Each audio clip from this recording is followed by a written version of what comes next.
Assalamualaikum warahmatullahi wabarakatuh. Alhamdulillah. Alhamdulillah hadana lihada. Alhamdulillah lima qail fi kitabillah. A'udzu billahi minasyaitonir rajim. Bismillahirrahmanirrahim. Innamal mu'minuna idza asabatum musibah wa qalu inna lillahi wa inna ilaihi raji'un. Sadaqallahul azim. Summa salatu wassalam ala Sayyidina Muhammadin wa ala alihi wa sahbihi wa man tabi'ahum bi ihsan ila yaumiddin wa ba'du. Kepada kaum muslimin dan muslimat seluruh Nusantara, wabil khusus kepada masyarakat Banten. Pada saat ini kita sama-sama mengetahui bahwasanya Allah Ta'ala menguji kepada umat manusia bukan hanya di Indonesia. Dengan adanya pandemi virus corona atau COVID-19 dan saat ini sudah melanda di Indonesia dan saat ini sudah memasuki ke wilayah Provinsi Banten, utamanya daerah Tangerang Raya. Mari kita sama-sama sebagai umat Islam, semuanya kita kembalikan kepada Allah, bahwa segala bentuk macam ujian musibah itu dari Allah. Akan tetapi Allah Ta'ala memerintahkan kepada kita, wa idza azamta fatawakkal 'ala Allah. Jadi kita semuanya wajib bahkan harus kan gitu, untuk melakukan azam, suatu bentuk kekuatan lahir dan batin, agar diri kita utamanya jangan sampai terkena, terpapar, terinfeksi daripada COVID-19 ini. Baru kita bertawakal kepada Allah. Jangan kita bertawakal tanpa dibarengi ikhtiar yang maksimal. Perlu diketahui bahwasanya virus COVID-19 ini adalah virus yang tidak bisa dilihat oleh kasat mata. Bahkan oleh kaca pembesar yang biasa pun tidak bisa, saking kecilnya daripada virus ini. Dan virus ini penularannya begitu cepat. Bukan melalui hewan, bukan melalui udara, tetapi melalui antar manusia. Orang yang sudah kena virus ini dalam masa 3-4 hari, dia akan mengalami suatu bentuk perlawanan dalam dirinya, sehingga bersin-bersin dan lain sebagainya. Lah, di saat bersin inilah apa yang dikeluarkan di dalam bersinnya itu penuh dengan virus COVID-19 ini. Maka dari itu, satu, jauhilah ya apabila ada orang bersin-bersin. Apabila berbicara atau ada tamu, jaga jarak minimal 1 meter atau 1,5 meter, sehingga apabila tamu kita bersin tidak sampai ke badan kita. Terus kedua, apabila kita bersin, apabila kita nggak enak badan, sebaiknya kita jangan kemana-mana. Dan seandainya itu urgent banget, hendaklah menggunakan masker agar tidak menulari orang lain. Dan yang selanjutnya, pemerintah telah memerintahkan kepada kita semuanya yang hendaknya kita taati. Sebab Allah Ta'ala berfirman, ati Allah wa ati'ur Rasul wa ulil amri minkum.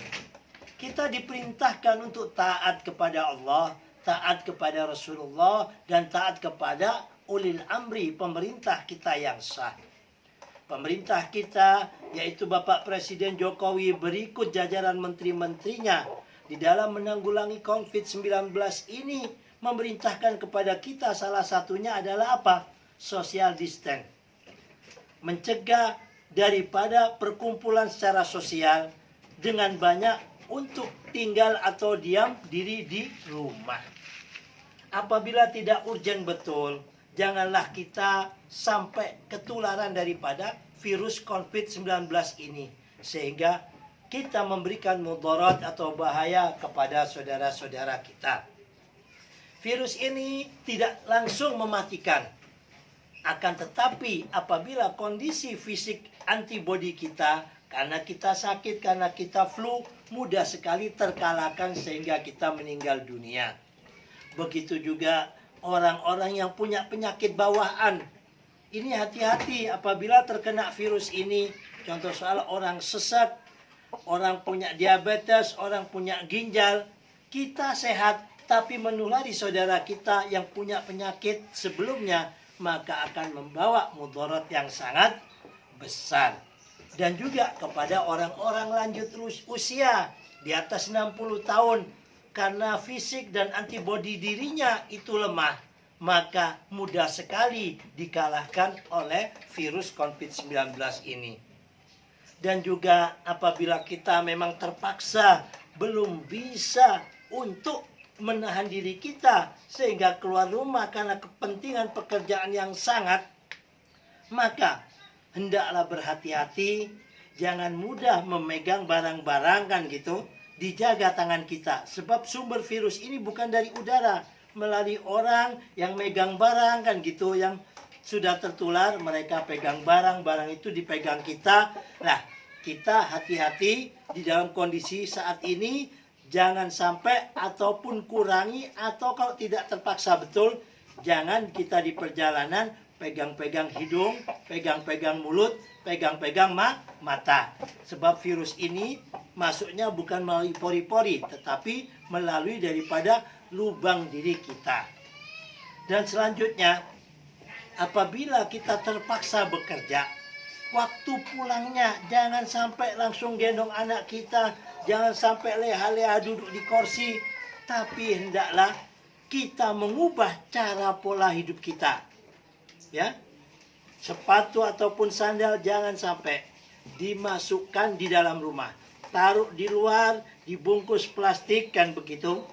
Habis itu pakaian-pakaian kita harus langsung kita rendam, dicampur antiseptik semacam Backlin dan lain sebagainya. Jangan dikumpulkan dengan pakaian keluarga. Sebab apa? Kita di luar dengan tidak tampaknya virus ini, kita tidak tahu kita apa ketempelan atau tidak daripada virus ini. Sayangilah anak, istri, dan kakek nenek kita yang ada di rumah. Setelah mandi dan sebagainya, barulah kita menggendong anak dan lain sebagainya. Inilah salah satu tip agar diri kita terhindar daripada penularan virus COVID-19 ini. Dan saat ini banyak juga di kampung-kampung, khususnya di Banten ini, di desa-desa, masih banyak sholat berjamaah di masjid.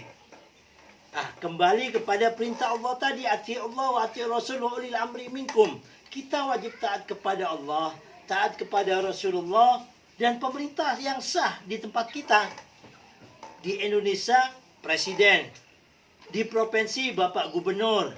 Di kabupaten, yaitu Bu atau Bapak Bupati. Nah, di tingkat desa, yaitu kepala desa. Apabila kepala desa kita sudah menyatakan bahwa desa kita sudah tidak aman daripada COVID-19 ini, atau bupati kita telah menyatakan demikian, hendaklah kita ayo menaati demi kemaslahatan bersama. Jangan dipaksakan untuk sholat berjamaah di masjid.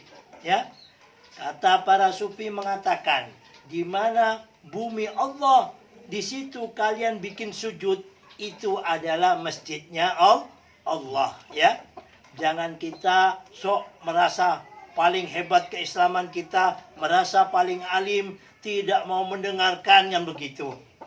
Sehingga kita di saat virus sudah menyebar semacam ini, masih memaksakan diri untuk sholat Jumat berjamaah dengan orang banyak, masih memaksakan diri untuk sholat jamaah maghrib maupun isya. Jangan, untuk sementara jangan. Di Mekah saja umroh maupun haji ini mungkin ditunda. Di zaman Rasulullah juga demikian, di saat hujan lebat, Rasulullah memerintahkan kepada muadzin untuk ditambah sholatnya, as-salatu fi buyutikum. Hendaklah kalian sholat di rumah kalian. Inilah mungkin sekilas yang dapat kami sampaikan. Mudah-mudahan bermanfaat. Ingat, nyawa kita bukan milik presiden. Nyawa kita bukan milik gubernur. Nyawa kita bukan milik bupati ataupun kepala desa. Nyawa kita adalah milik diri kita sendiri. Virus COVID-19 ini sampai detik ini belum diketemukan obat validnya. Mari kita sama-sama jaga diri kita dan anak kita serta keluarga kita jangan sampai tertular daripada virus COVID-19 ini. Dan apabila kita bisa mencegah diri kita dan keluarga kita, itu bagian daripada hubbul watan. Itu bagian daripada bela negara. Yaitu apa? Kita memutus mata rantai daripada penyebaran virus ini. Kita mulai dari diri kita sendiri, keluarga kita, tetangga kita, lingkungan kita, desa kita, sampai se-Indonesia. Apabila semuanya berpikir demikian, insya Allah virus COVID-19 ini pasti akan segera berlalu.